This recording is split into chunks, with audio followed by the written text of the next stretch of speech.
émission, c'est votre émission hebdomadaire sur la bourse. C'était également l'occasion de voir, l'occasion de ce comité de gestion, entre guillemets, qui est filmé, de participer et de comprendre quelles sont les orientations de ce fonds éligible au PEA, investi plutôt en grande valeur européenne et en référence au CAC 40. Alors j'ai à côté de moi Agnès Delors, qui est la gérante. Bonjour Agnès. Bonjour.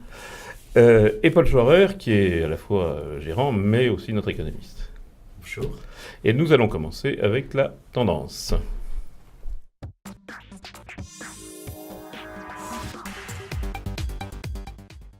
Alors tendance, les marchés font pas grand-chose cette semaine. On joue pour le CAC 40, on joue avec le 4009, ce qui est mieux que ce qu'il y a eu en août et ce qui est moins bien que ce qu'il y a eu début août, on va dire. On a fait une très belle remontée depuis. On a fait une très belle remontée. Plus de 15%, donc c'est une très belle remontée. Et sur le mois, on fait pratiquement 9%. Oui, c'est très beau. Oui. Et là, donc cette semaine, c'est stabilisation. Donc moins de volatilité quand même, stabilisation.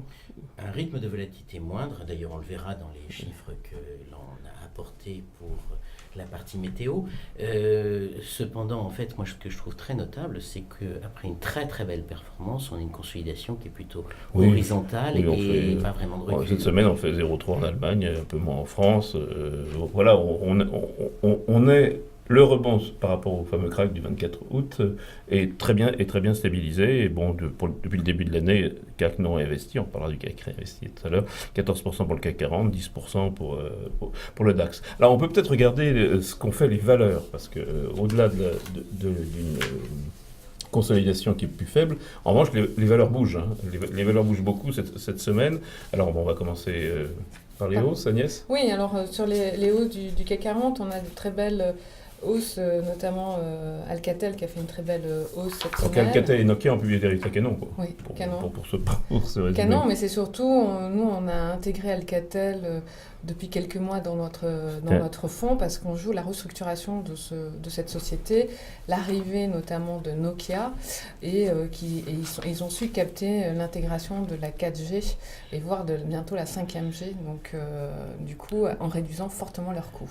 Donc on a Alcatel, on a Airbus, il faut quand même dire un mot parce qu'Airbus progresse encore ce matin. Donc alors progression de beaux résultats au troisième trimestre et la surprise ça a été surtout la réduction des coûts, notamment sur la 350. C'est-à-dire qu'ils engrangent des commandes, mais on avait peur que plus ils engrangent des commandes, plus les coûts finalement glissaient, et c'est pas le cas finalement. C'est pas le cas. Donc, voilà. donc ça c'est pas mal, bon, autrement, l'Air Liquide qui publie... Air Liquide, oui, qui a confirmé une très belle hausse de son bénéfice, mais c'est surtout Air Liquide, c'est notamment le dynamisme des pays émergents. C'est ça. C'était notre crainte. On craignait beaucoup, et finalement... Et du coup, c'est là où ils ont capté une très belle performance grâce à la branche santé. On va aller vers le bas du tableau, les flops. Alors les flops, c'est les deux grandes valeurs du CAC qui font pratiquement 20% de l'indice. Donc c'est Sanofi et Total. C'est Sanofi et Total. Sanofi, notamment, c'est problème sur son produit phare. Qui est la Lantus, le produit diabétique. Oui, diabétique. Donc, où ils ont plus de... Ils ont une crainte donc, jusqu'en 2016-2018, notamment. Bon. Et on va y revenir de toute façon, on y reviendra tout à l'heure. Total, donc le pétrole avait monté, le pétrole rebaisse, on a peut-être été un peu trop vite dans un sens, puis dans un autre. Oui, mais c'est sain que ça consolide aussi. Puis on reste toujours dans cet inconnu, notamment de la position de l'OPEP aussi sur sa production. Donc c'est toujours quand même une inconnue. Donc voilà, donc c'est toujours le problème de l'offre et de la demande sur le Brent. On reviendra un peu sur toutes ces là puisque ce sont quand même celles qui font aussi l'actualité. Alors Paul, cette semaine, Réserve fédérale, qui n'a pas parlé mais qui a communiqué, ce qui est plutôt mieux que la conférence de presse du mois dernier. On avait l'impression qu'il se prenait les pieds dans le tapis complètement, comme Madame Yellen se prenait les pieds dans le tapis. Et le lendemain, ou au même moment, publication du PIB, de la première estimation du PIB. Voilà. Tout à fait. Alors en fait, la semaine dernière, on s'était focalisé sur l'idée que c'était les banques centrales à la manœuvre. C'est un thème qui nous paraît très important. Et M. Draghi a parlé. Et je vous ai amené un graphe. Donc la semaine dernière, vous nous avez dit, M. Draghi a parlé, et il a le dollar ne baissera pas contre l'euro, c'était l'avertissement de M. Draghi. Voilà. Et alors, il a très bien réussi son opération, puisque quelque part, il a d'une part eu un effet immédiat sur les marchés qui a tenu après même l'intervention de la Fed, et la Fed a parlé, elle n'a pas parlé, elle a agi, et elle a donné des signes qui sont quand même très intéressants. Le premier signe, c'est de dire, j'envoie un message quand même plutôt de confiance par rapport à l'économie. Oui, les réserves sont moins fortes ou elles ont disparu. Voilà, donc ça veut dire que la perspective d'une hausse des taux et revenus, ce qui permet d'aller un peu dans le sens. On rappelle, on est à 0 et on imagine que ça va être 0,25 de hausse un de ces jours, peut-être décembre maintenant. Voilà, alors, et d'un autre côté, ce qui apparaît très clairement, c'est que finalement, l'indicateur qui est regardé par les États-Unis, c'est le chômage, avec toute la transformation, c'est le sujet qu'on avait évoqué de l'énergie à bas coût il y a un mois avec Alexandre Leur de Alpha Value, qui nous avait dit le pétrole va remonter, mais ne nous précipitons pas, ne nous inquiétons pas, ça ne va pas être de la folie. C'est effectivement ce qui se passe et ça induit une accélération de la restructuration de l'économie du schiste qui a été porteur d'emplois aux États-Unis. Cette restructuration est plus brutale, plus importante aujourd'hui. C'est ce qui fait que la Fed avait un peu peur d'un ralentissement plus fort. On imagine que les taux seront remontés plutôt en décembre qu'en janvier ou en février.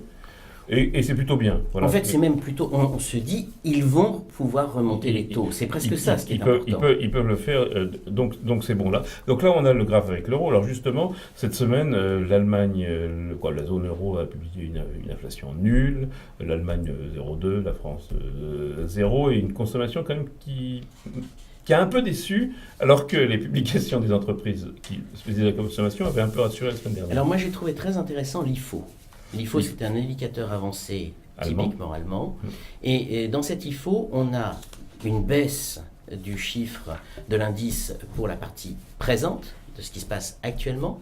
On passe de 114 à 112,6. En revanche, pour la partie qui est la partie prospective, on était à 103,3 et on passe à 103,8. Et finalement, en moyenne, sur 3 mois, on continue à avoir une progression. Ce qui veut dire que c'est pas un ralentissement. C'est pas un ralentissement, c'était une inflexion. On est quand même dans des dérives.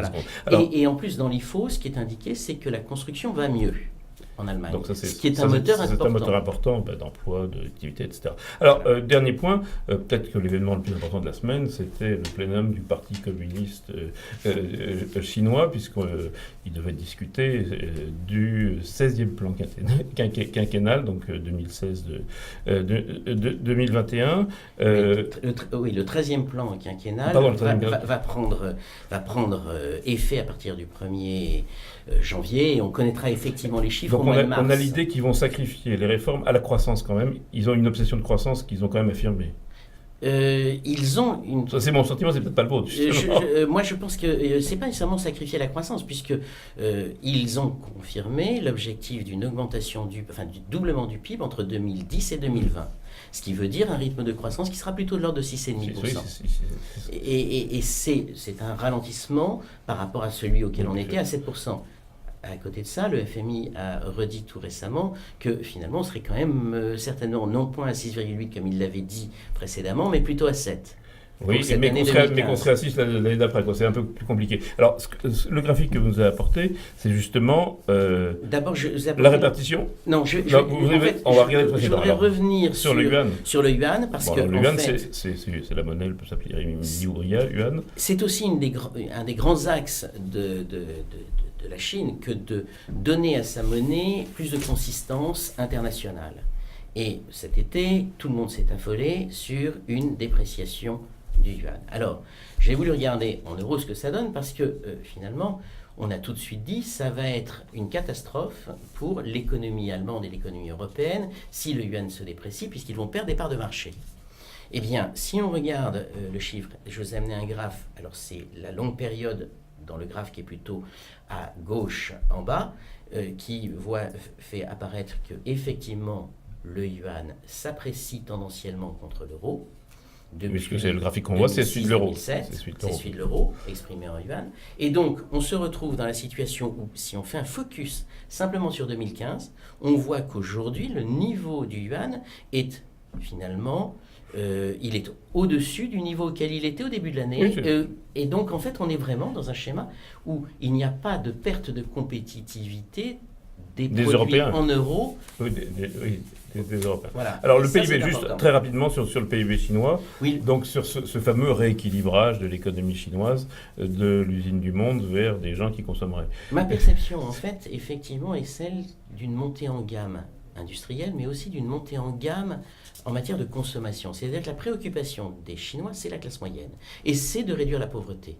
C'est de changer le statut des migrants, de leur donner plus de couverture sociale, c'est donc de libérer de l'épargne, et c'est surtout quelque chose dont on ne prend pas nécessairement assez conscience quand on en parle, c'est qu'aujourd'hui, plus de 50% du PIB est réalisé dans les services et n'est plus réalisé dans l'industrie. Et ça, c'est quelque chose de considérable. C'est une transformation.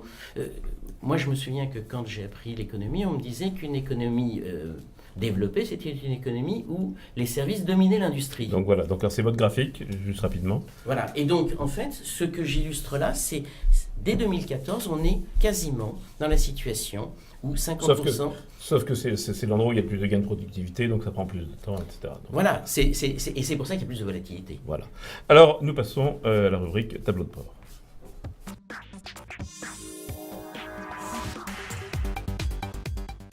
Alors Paul, les indicateurs de notre tableau de bord, donc la météo, on va dire, donc on va la regarder. Tout à fait. La météo, en fait, on est dans la situation où on a une amélioration du stress de volatilité. Et par ailleurs, juste avant, on va revenir sur le stress de volatilité, on a un feu rouge quand même. Tout à fait. On n'a plus qu'un feu rouge. Hein, donc, on n'a plus qu'un feu rouge, c'est la dynamique des corrélations.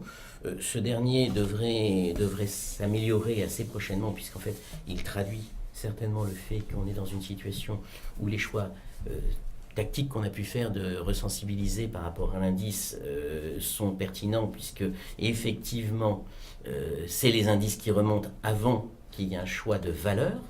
Mais c'est donc quelque chose qui devrait évoluer prochainement. Les deux points qui restent en orange, c'est le niveau des perturbations, qui montre que ce qui s'est passé cet été a été très violent, et qu'on a peut-être plus de 3% de volatilité, mais on a quand même des mouvements significatifs sur des grosses valeurs de l'indice, comme on l'a vu avec Total et Sanofi. Et puis c'est le momentum microéconomique qui, lui, est encore un peu faible. On doute un peu de la croissance. Alors, juste le stress de volatilité qui passe au vert. Voilà. Alors, donc ça c'est le graphique suivant. C'est le graphique suivant. C'est un graphique qui illustre... enfin, là, on a finalement les deux indices de volatilité des marchés que nous suivons, qui sont le S&P et le DAX, en l'occurrence. Et on voit très clairement que on a... et l'indice de la volatilité, on voit très clairement que on est... on revient dans des zones à peu près comestibles. Qui sont raisonnables. Voilà, qui sont raisonnables, même si, on va y revenir, valeur par valeur, il y a encore de la volatilité, il y en a moins, on le voit bien sur les indices, puisqu'on est passé de quasiment 3% de variation par jour, quand ça montait ou baissait à 1%, mais en revanche... On est en phase d'amélioration et de réduction de la brutalité des mouvements. Donc juste le mode météo... Reste toujours 3. Non, c'est le suivant. Voilà, reste le mode 3, malgré le fait que là, on se rapproche d'une situation idyllique entre guillemets, mais avec beaucoup de feux verts. Tout à fait. Bon, comme on l'a n'est déjà plus dit, du tout le mode 3 au bord du bord 4, comme on l'a été cet été. Le mode 3 ne nous empêche pas d'être investi, et on y vient avec la rubrique gestion.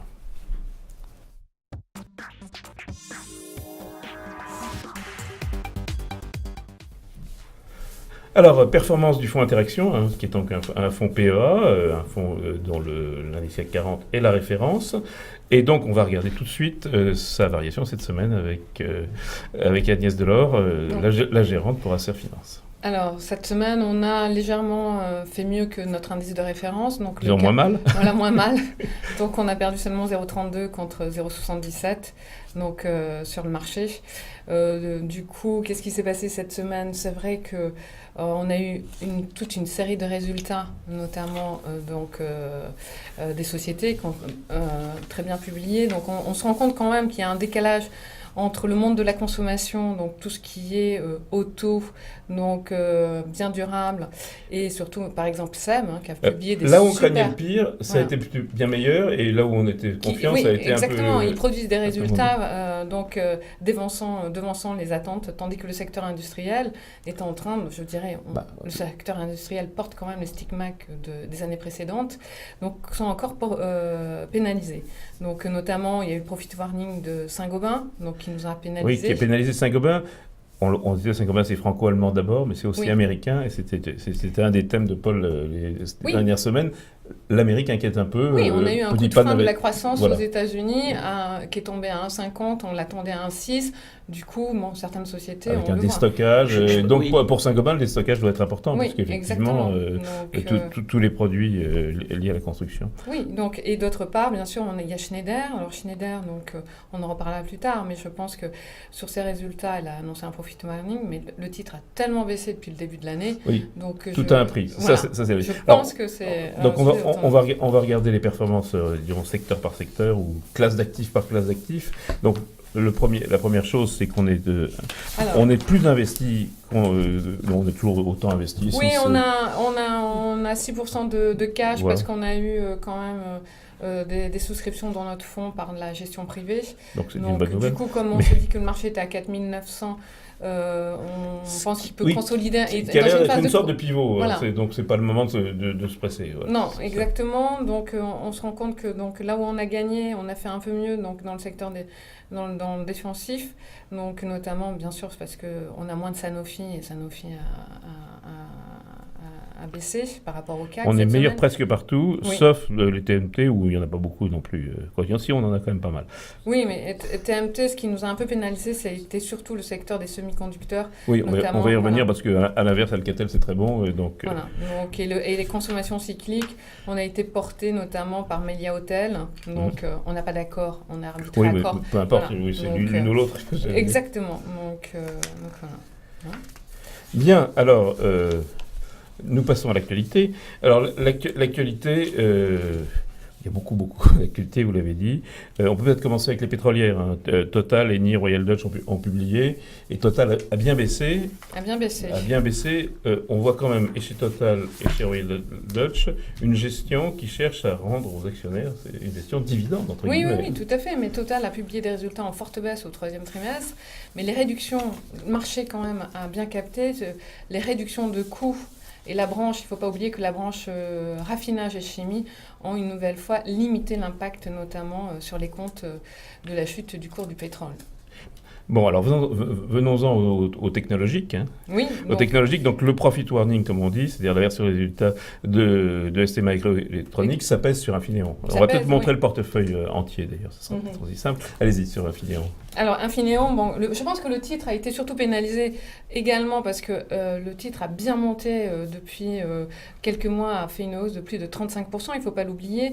Oui, c'est un très bon pari, que vous aviez pris, qu'on avait pris dans les télécoms, dans les semi-conducteurs. Dans les semi-conducteurs. Alors, les craintes de la part des analystes, c'est d'une part un environnement faible, du marché faible, et surtout des stocks élevés. Donc, et là-dessus, d'où ST Micro. Donc, et il y a eu une concurrente américaine, je ne me souviens plus le nom, qui a perdu 20% hier également. Oui, ça va très vite. Voilà. Donc, et du coup, c'est sur ces incertitudes qui sont plus fortes sur les résultats à venir. Mais bon, voilà. Mais pour l'instant, c'était notre choix. Oui. Et c'était plutôt le bon. Oui, alors, toujours dans un secteur un peu parallèle, Alcatel qui publie...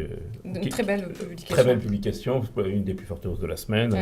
8,5% sur la semaine à ce matin, c'est formidable. Le marché salue les perspectives, notamment liées à la fusion avec parce que Nokia, de son côté, a publié de très bons résultats aussi. Exactement. Donc les deux fiancés se portent bien. C'est une belle conviction. Et vous pensez qu'il faut le renforcer ou... Je pense qu'il faut... l'histoire n'est pas finie. Voilà, l'histoire n'est pas finie, c'est plus ça qu'autre chose. Donc Capgemini, c'est pas la même chose. Capgemini et Altran, qui sont des sociétés de services.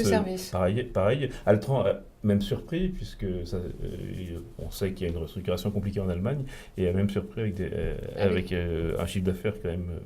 Pas mal du tout. Oui.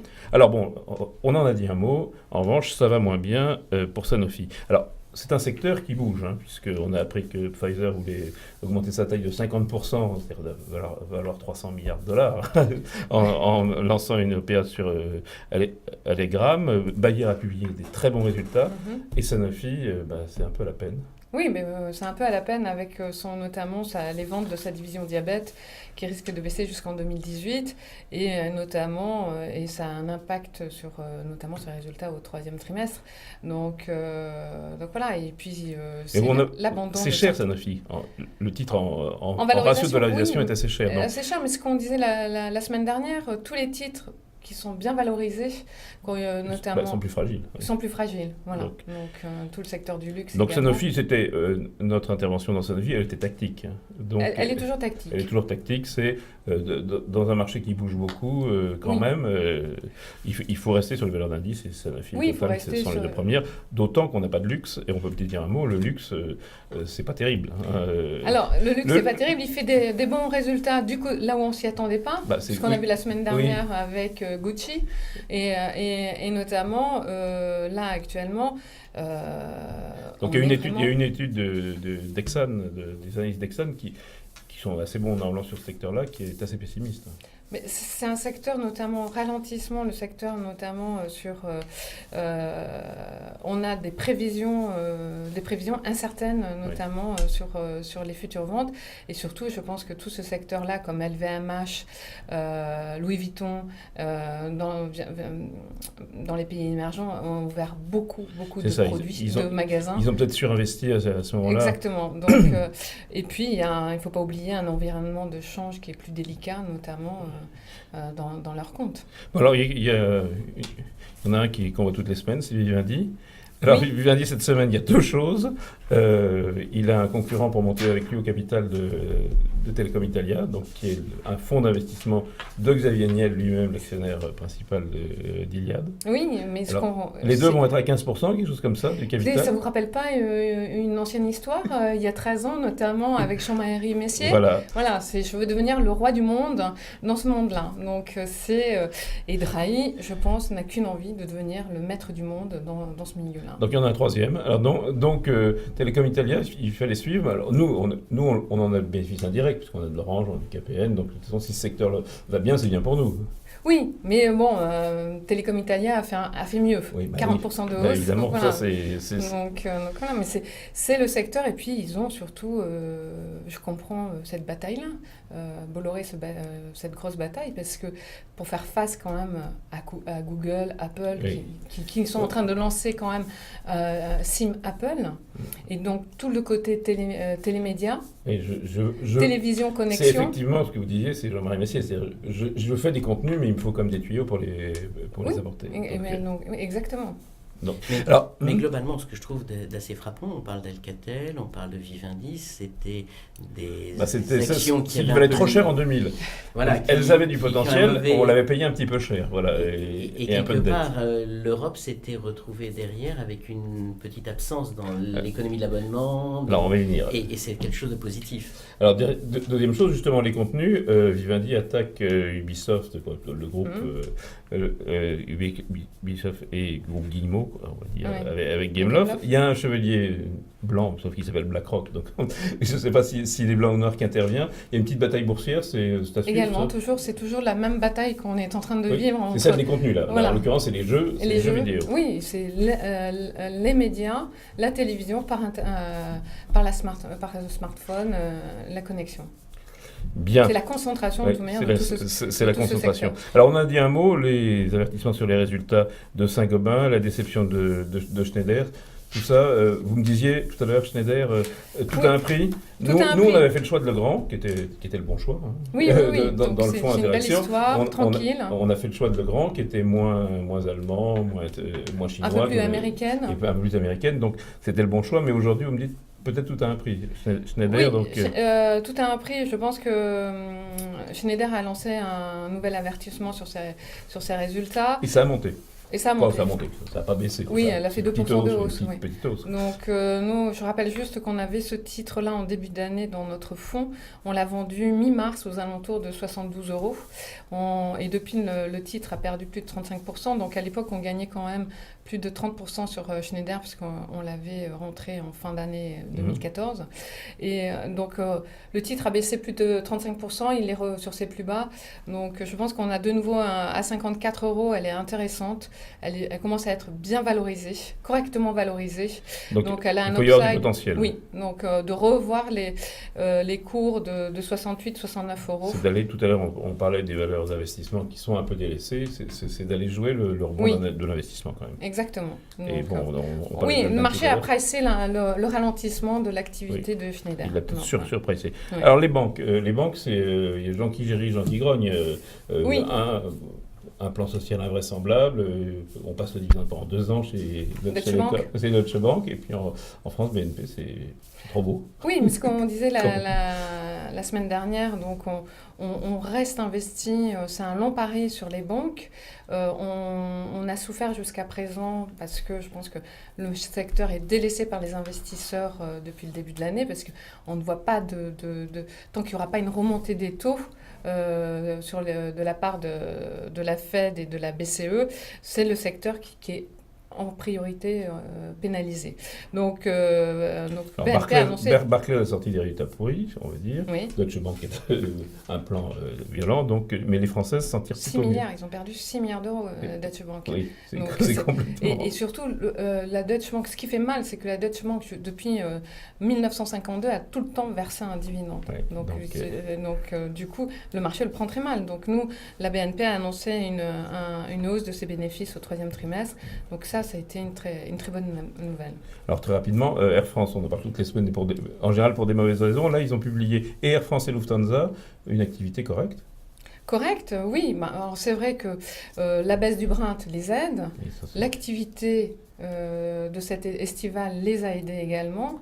Le seul problème, ils ne peuvent pas faire, ils ont encore, pour être rentables, ils doivent encore faire des réductions de coûts. Oui, on dit que Air France a un coût de revient qui est supérieur au coût de vente des low cost. Donc, oui, peut-être un jour elle sera rachetée, qui sait. Voilà, c'est ça. Alors Seb, on a dit un mot tout à l'heure, magnifique. Alors, on attendait, on disait Seb, BIC, etc., ça va souffrir. Et finalement, parce qu'il y a quand même une partie qui n'est pas seulement européenne et américaine, etc. Et finalement, c'est pas si mal. Et ça fait partie des sociétés comme Alcatel, si vous voulez, qui sont très bien restructurées. C'est une très belle histoire. C'est une boîte magnifique. Ça, voilà. Il y a quelques certain. années, elle était au bord du gouffre, Sam. Hein. Donc voilà, c'est une très belle histoire. Alors encore très rapidement, juste je signale des bons résultats des chimiques, un Solvay qui publie des trimestriels supérieurs aux attentes, Oui. c'est un de nos paris, mais bon, Merck du pourvu et des bons résultats aussi. On l'a soldé, Solvay, on l'a très bien vendu, je pense que sa hausse était terminée à très court terme. Bon, donc, la chimie, c'est compliqué comme oui, on a vendu le titre aux alentours de Alors, 106. En revanche, Deleuze, qui est une valeur historique maintenant, on va dire chez Interaction, a publié des résultats qui confirment tout ce qu'on disait de bien. Oui. C'est formidable. Oui, elle a fait juste 2% de hausse sur les résultats, mais elle a tellement bien monté. C'est formidable. Voilà, hein. Donc distribution en Europe, Belgique, Hollande et aux États-Unis. Anecdotique, mais on parlait tout à l'heure de la Chine. On annonce que les Chinoises vont pouvoir avoir 2 enfants, donc on achète tout de suite du Danone. C'est peut-être anecdotique, mais c'est un élément. C'est un élément, bien sûr que c'est pas Danone qui va fournir le lait de tous ces Chinois, mais c'est un élément de relance chinoise. Moi, je crois que ce qu'il y a derrière cette annonce, c'est vraiment quelque chose dont on n'a pas toujours conscience. C'est que jusqu'à présent, on raisonnait sur des moteurs qui étaient dans des zones géographiques. On a dit c'est l'Amérique qui tire la croissance mondiale, on a dit c'est la Chine qui tire la croissance mondiale. Aujourd'hui, c'est la classe moyenne et le consommateur qui vont tirer la classe moyenne, qui vont tirer la croissance mondiale. Et donc c'est vraiment quelque chose qui est différent et c'est ce qui se retrouve dans la structure du portefeuille finalement. C'est un bon sujet. Dernier point, on avait vendu du Nexity. L'ensemble du secteur immobilier a retrouvé une certaine vogue. On voit des études d'analystes qui l'avaient abandonné. C'est le rendement. Hein. Oui, non, mais Nexity aussi. Pourquoi nous, on a vendu Nexity? Parce qu'on gagnait sur le fond plus de 30% sur ce titre. Mais ça ne veut pas dire qu'on est négatif sur le secteur. Au contraire, puisque vous connaissez bien notre fonds, on a une conviction forte sur ce secteur-là. Donc Nous allons passer à la gestion de l'application.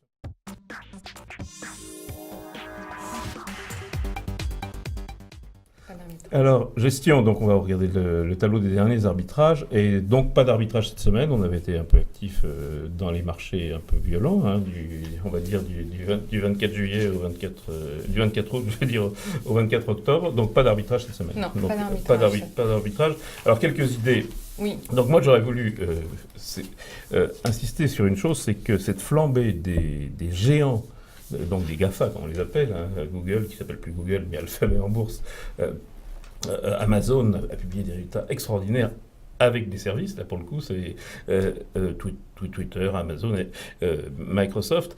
Est-ce que vous trouvez que le portefeuille n'est pas un peu sous-investi dans les valeurs techno? Alors c'est très compliqué, on va pas acheter dans un portefeuille européen, on ne va pas acheter de l'Alphabet. On est pas mal investi puisqu'on a un poids plus important sur les technos par rapport à notre indice de référence. On n'est pas très loin d'un quart du portefeuille, oui, c'est finalement, dans la techno. Oui, c'est pas tout à fait les mêmes technos, mais effectivement, c'est la révolution, ce que vous disiez, c'est que les tuyaux, etc., se rapprochent. C'est pas les mêmes valorisations que les boîtes américaines, oui, tout à fait. Voilà. Et puis surtout, il n'y a pas nécessairement Google en France ou en Europe. Il y aurait dû, mais il n'y a pas. Vivendi aurait peut-être été Google, et il a été finalement juste dire, la numérisation de l'économie, c'est un de nos paris, et on viendra un jour, on regardera comment chacun des paris est exécuté. Numérisation, digitalisation, et finalement l'aspect transhumanisme qui vient derrière, l'écart qu'il peut y avoir, en fait. Jusqu'à présent, on a considéré que les business models étaient adossés à de la publicité. On vendait de l'espace publicitaire. Aujourd'hui, on est dans une situation où finalement, c'est la connaissance des comportements de l'individu, c'est la donnée client. C'est là-dessus qu'on fait. L'héritage d'Amazon, c'est bien ça. J'ai une puissance mondiale, tout le monde est mon client, et je peux ensuite faire parler aux entreprises du B2B, comme on dit. Et ils ont facturé, ils ont un résultat d'exploitation qui est plus fort en B2B qu'en vente au troisième trimestre. Mais il y a 2 ans, on avait plutôt l'idée que c'était des structures qui n'étaient pas capables de monétiser finalement cette donnée. On a basculé, ça y est. C'est un des sujets. Alors, donc ma provocation habituelle, on a acheté de l'Unilever, ce que je trouve très bien. La consommation, c'est quand même un sujet. C'est la classe moyenne qui va tirer un jour l'économie. La même chose, est-ce qu'on peut envisager d'en avoir d'autres? Alors on en a quand même. Faut pas non plus. Pour l'instant, je ne sais pas. On a Deleuze, Unilever, donc pour Pernod Ricard, elle est déjà bien valorisée. Pernod Ricard, c'est difficile de l'attraper parce qu'elle vaut rien, puis elle vaut très cher très vite. Exactement. Donc Danone, pour l'instant, non. Donc, voilà.